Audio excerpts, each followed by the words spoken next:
Okay so तो train में जब हम बैठते हैं और मेरी सिस्टर को भी खिड़की में बैठना है, मुझे भी खिड़की के पास बैठना है, तो पापा बोलते हैं चलो कोई बात नहीं, दोनों खिड़कियां हैं, एक खिड़की पे आप बैठ जाओ, एक खिड़की पे ये आप बैठ जाओ।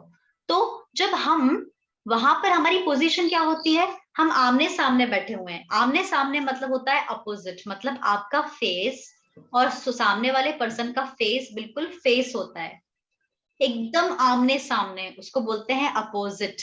जैसे आप यहाँ पर एक पिक्चर देख सकते हो, you can see one picture here. यहाँ देखो, यहाँ दोनों पर्सन का फेस, इन दोनों, इसका फेस और इस पर्सन का फेस आमने सामने है, इसे बोलते हैं अपोजिट। इसे क्या बोलते हैं, एग्जैक्ट आमने सामने, ऑपोजिट। जैसे there is a school opposite my house, मेरे घर के ठीक सामने। अपोजिट मतलब होता है ठीक सामने, तो मेरे घर के ठीक सामने स्कूल है, बिल्कुल ठीक सामने, मतलब मेरे स्कूल का गेट और मेरे घर का गेट बिल्कुल सामने है। मैं अपने घर का गेट खोलूंगी तो मुझे स्कूल का गेट दिखेगा, इतने सामने, एग्जैक्ट, उसे बोलते हैं अपोजिट। ऐसे ही आप जब ट्रेन में बैठते हो तो आप जब अपोजिट सीट पे बैठते हो सामने वाले, तो सामने वाले का फेस और आपका फेस दोनों फेस होता है। क्लियर है? ठीक है। जैसे यहाँ लिखा है Paramount institute is opposite FCI building at MP Nagar. तो जो हमारा पैरामाउंट इंस्टीट्यूट है वो एमपी नगर में है। यहाँ क्या लिखा हुआ है, एट एमपी नगर। एमपी नगर किसी पर्टिकुलर जगह का नाम है, एक एरिया है, इसलिए उसके पहले एट यूज किया है, एट एमपी नगर इन भोपाल।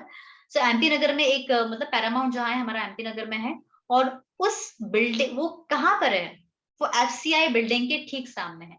मतलब पैरामाउंट की बिल्डिंग और एफसीआई बिल्डिंग की बिल्डिंग एकदम आमने सामने है, बिल्कुल अपोजिट, है ना? ठीक है।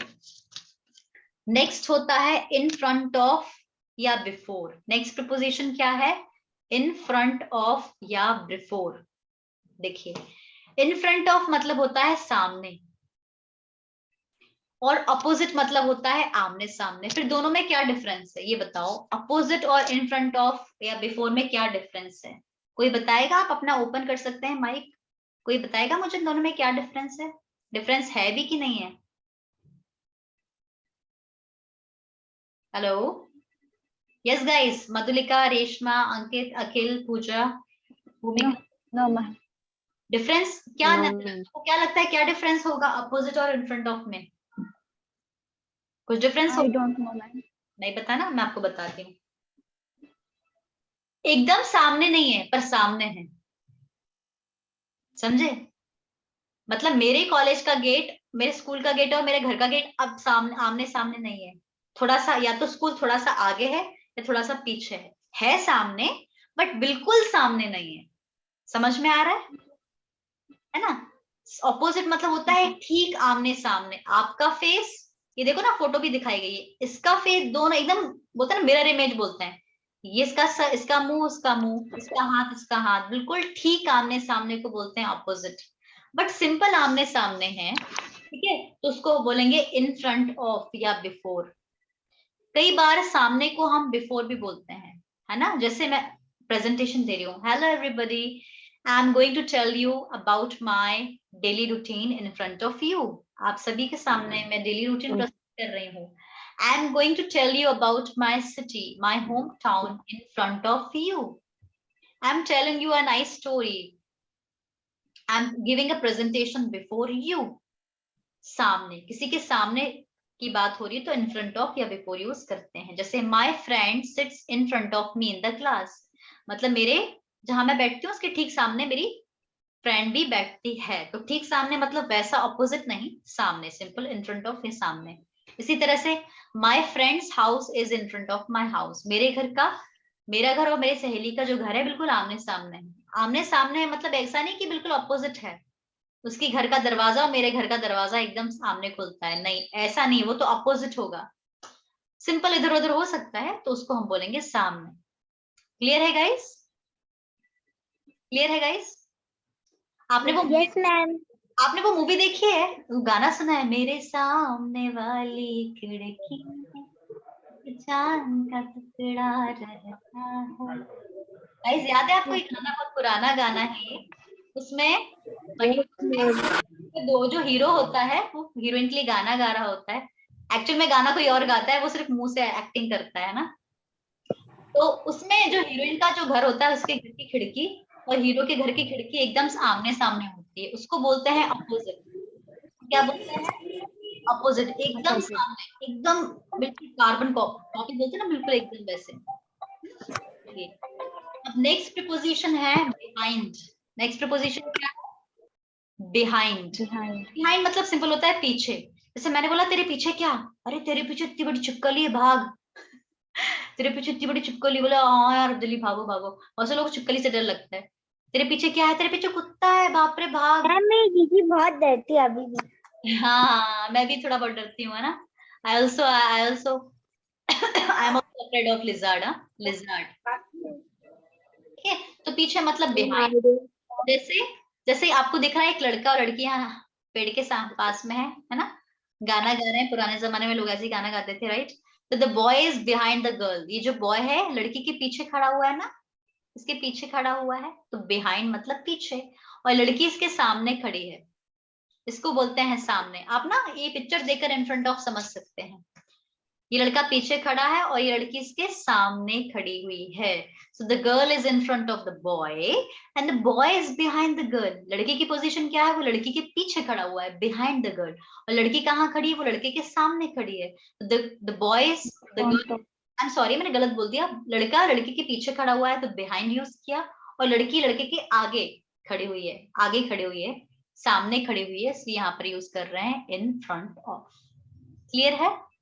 ठीक है, इज इट क्लियर गाइस? तो बाकी कल हम रिमेनिंग जो प्रिपोजिशन है वो हम करेंगे। ठीक है, हम जल्दी से रिवाइज करते हैं, जल्दी जल्दी रिवाइज करते हैं, है ना। मैं रिवाइज कर रही हूँ, बस आपको सुनना है। चलो, सबसे पहले इंपॉर्टेंट, एड का यूज कहाँ होता है? छोटे जगह पर, छोटे मोहल्ले पर। और इनका यूज कहाँ होता है? बड़ी जगहों बड़ी पर। जगह, बड़ी सिटी पर, शहर हो गया, स्टेट हो गया, कंट्री। कंट्री हो गया, है ना। ठीक है, नेक्स्ट बिटवीन। फिर हमने बिटवीन देखा था भैया, बिटवीन का मतलब होता है बीच में, पर अमंग का मतलब भी होता है बीच में। बिटवीन मतलब दो के बीच में। आप इसको पिक्चर को देखिए, सब क्लियर हो जाएगा। और अमंग मतलब बहुत सारे के बीच में। बहुत सारे लोगों के बीच में, वेरी नाइस। जैसे यहाँ एग्जाम्पल है, this lady is standing among the children, ये सारे बच्चों के बीच में खड़ी हुई है। क्या? I am performing among many people, मैं बहुत सारे लोगों के बीच में परफॉर्म करने वाली हूँ, बहुत सारे लोगों के बीच में। उसके बाद फिर हमने बोला भाई, बिटवीन का यूज थोड़ा सा टाइम बताने के लिए भी यूज हो रहा है यहाँ पर, बिटवीन 8:30 एंड 9:30। तो फिर हमने ये पढ़ा कि बिटवीन के बाद एंड आता है, फ्रॉम के बाद टू आता है, बिटवीन के बाद एंड आता है। जैसे I take class between 7 and 8, I take class between 7 and 8, या I take class from 7 to 8। या तो फ्रॉम के बाद टू लगाइए, फ्रॉम 7 to 8। अगर बिटवीन लगा रहे हो तो I take class between 7 and 8। फिर हमने इन पढ़ा और इनसाइड पढ़ा। इन और इनसाइड कब यूज होता है? जब कोई चीज किसी चीज के अंदर हो, चारों तरफ से कवर हो। जैसे यहाँ पर कैंडीज रखी हुई हैं, सबसे अच्छा एग्जांपल है, यहाँ पर देखकर समझ में आ रहा है ये अंदर है, तो इनसाइड या इन यूज कर रहे हैं। जैसे the candies are in the jar. फिर हमने देखा ऑन। ऑन मतलब कब यूज करते हैं? जब कोई चीज का सरफेस दूसरी चीज के सरफेस से कांटेक्ट में होता है। जैसे the cat is sitting on the table, the camera is on my palm, the mobile is on my palm, a book is on the table. ठीक है, ये भी इजी है। अब मैंने जो नई चीज आपको सीखने को मिली वो थी ओवर। ओवर का यूज कब होता है? यूज जब कोई दो चीजें एक दूसरे के ऊपर हो बट कांटेक्ट में ना हो। ऑन में क्या था? ऑन में क्या था? कांटेक्ट होना जरूरी था। ओवर में कांटेक्ट होना नहीं होना चाहिए, कांटेक्ट होने नहीं चाहिए। कोई चीज ऊपर है बट कांटेक्ट में नहीं है, स्पर्श को ना करते हुए, सतह को स्पर्श ना करते हुए। जैसे there was a lamp hanging over the table, मतलब एक लैम्प क्या है? टेबल के ऊपर हैंग कर रहा है, बट टेबल का सरफेस और लैम्प का सरफेस कांटेक्ट में नहीं है। इसके अलावा ओवर का यूज होता है एक छोर से दूसरे छोर के लिए। कोई चीज ऊपर है और एक छोर से दूसरे छोर है। जैसे अ bridge over the river, a bridge over the river.